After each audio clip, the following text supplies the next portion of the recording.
By shattering, I meant writing yourself completely off falsehoods that have been programmed in you by others to believe. Oh, like shattering yourself, right? Yeah, yeah, yeah. Things you have learned to be untrue. So that's where I was getting at. Not everything is untrue. There's a lot of things that you'll be taught, that you were taught as a kid, that were very true to your parents. It's just you, like I was just saying, you were surrounded by different influences, situations, ideas, ideologies, etc., that for you it became untrue. But for the moment that your parents were living in that age and that time, specifically when they taught you that, it was real to them. It was the best advice they could have given you. And I think, just like everything, you stay in the past, kind of like fashion.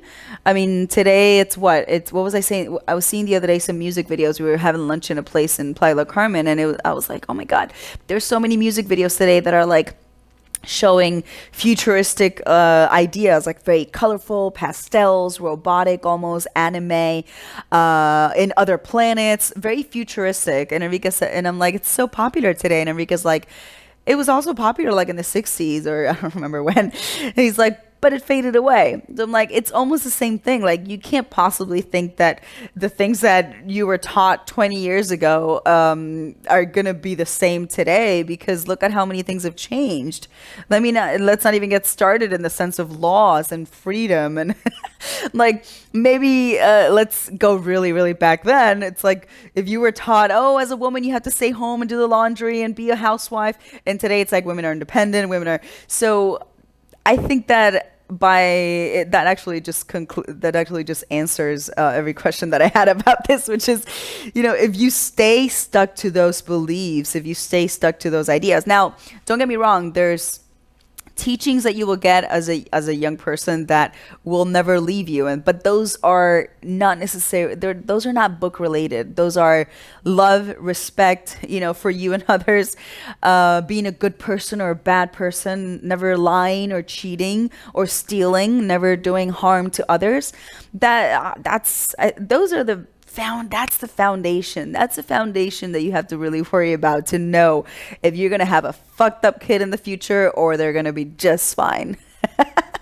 But if you were a parent and you were, giving them alcohol and weed and being okay with it, or giving them condoms, then yeah, you're probably not gonna be so proud later on. But I mean, in the world, there's everything. So I gotta touch both bases. So wouldn't it just sound silly for us to stay stuck in ideologies and beliefs and teachings that were given to us, that aren't these teachings that I just talked about, and still have them rule our life today, when the world has changed so much in every level? It doesn't make sense. It's like, no, you have to progress. You have to progress with the movement that's happening. You have to progress with opening your mind, with, being, yeah, just opening your mind to new ideas, let's say, if we were to put it bluntly. There's new Jenny Lives. I have no idea. I'm not doing that. So I'm glad that there's new Jenny Lives. Awesome. What about the generation gaps in the thinking? I was raised with yes, ma'am, no, ma'am, thank you, ma'am, please. Now it's what you have done for me lately. Now it's what you have, what? um, well, that's a flaw. That's a flaw. Okay, like we were just talking about. If the basics is teaching you good manners, teaching you how to be respectful, being good or bad, things like that. That's like you need to have that. And if you haven't learned that, then you got to learn it. And those are things that I don't think you should lose. Those are the good things. Those are what make you a person. Now, I think what we're mainly talking about is in a cultural level, in a religious level, in well, yeah, that goes under religion. I was thinking about the people that don't allow, like, their tooths to be removed, the Mennonites, but that's a religion, right? Or a lifestyle? I'm not sure. Those kind of things. So I think it doesn't matter in what kind of lifestyle you were brought into this world, as long as you feel fulfilled inside. Like, if we were thinking about Mennonites, is it Mennonites? I hope I'm saying it right. If not, I'm sorry, because I'm thinking the word in Spanish. And you would probably say, I would never do that. And oh my God, they must be so unhappy. But that it doesn't mean that they're unhappy just because they don't use technology or they can't go to the doctor and things. Of course, we know life would be easier for them because we have things that make life easier, right? And then you have the popular ones that already use chainsaws and electricity and those the smart ones, let's say. So they continue to have all their ideologies, but at least they advance a little bit in the world, so things get easier.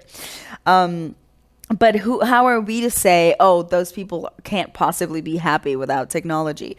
You can't, because you don't live there. You're not in their shoes. You haven't been raised in that environment, because normally it's either you hate it or you love it kind of thing. But in a lot of cases, and for a lot of religions, or for a lot of ideologies or beliefs and ideas, ideology ideas,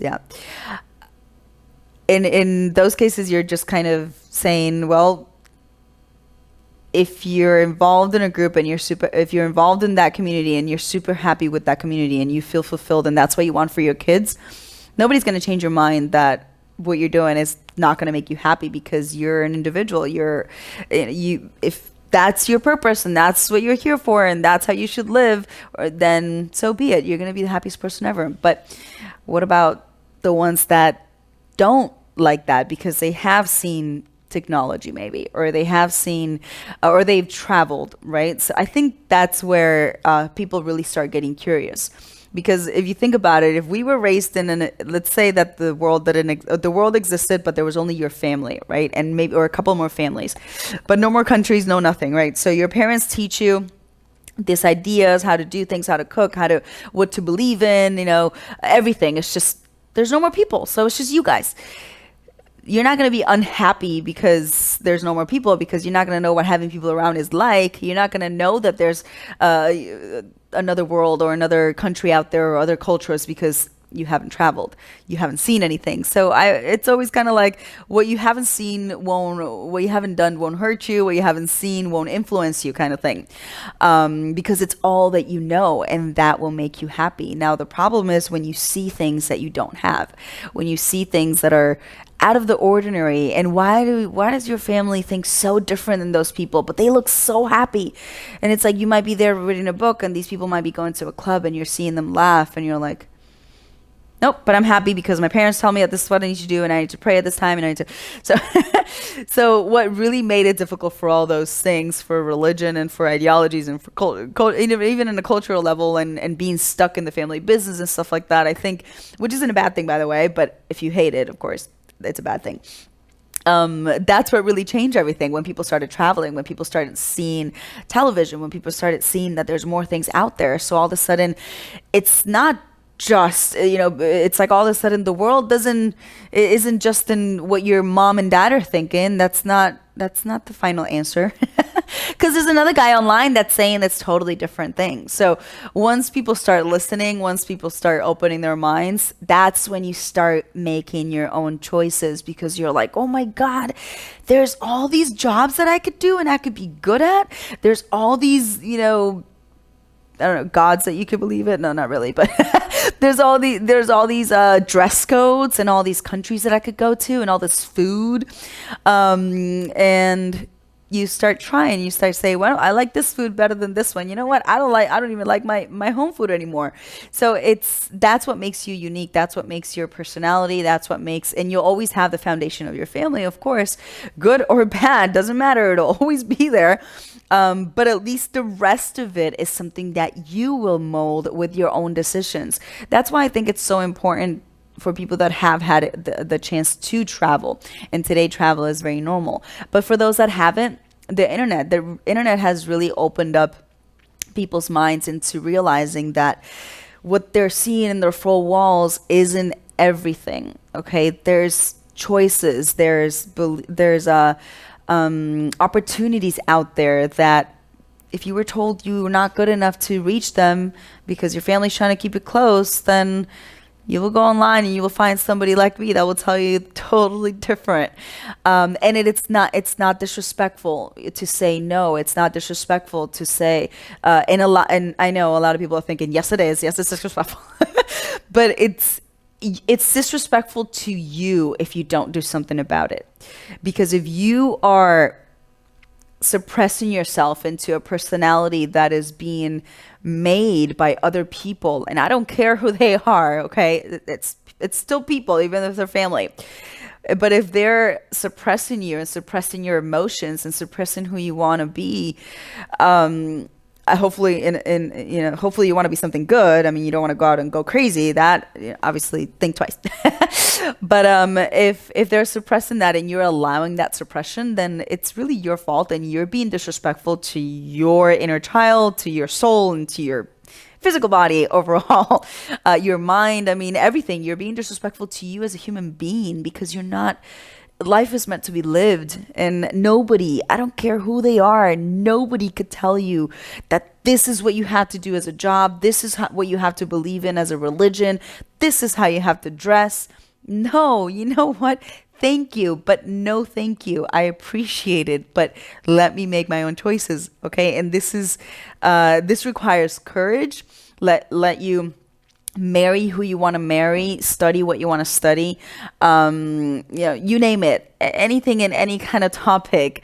You have to feel happy while doing it, okay? So if you're unhappy, then start looking there. Who is limiting you? Is somebody limiting you? And are you somewhere because of somebody? Would you be somewhere else?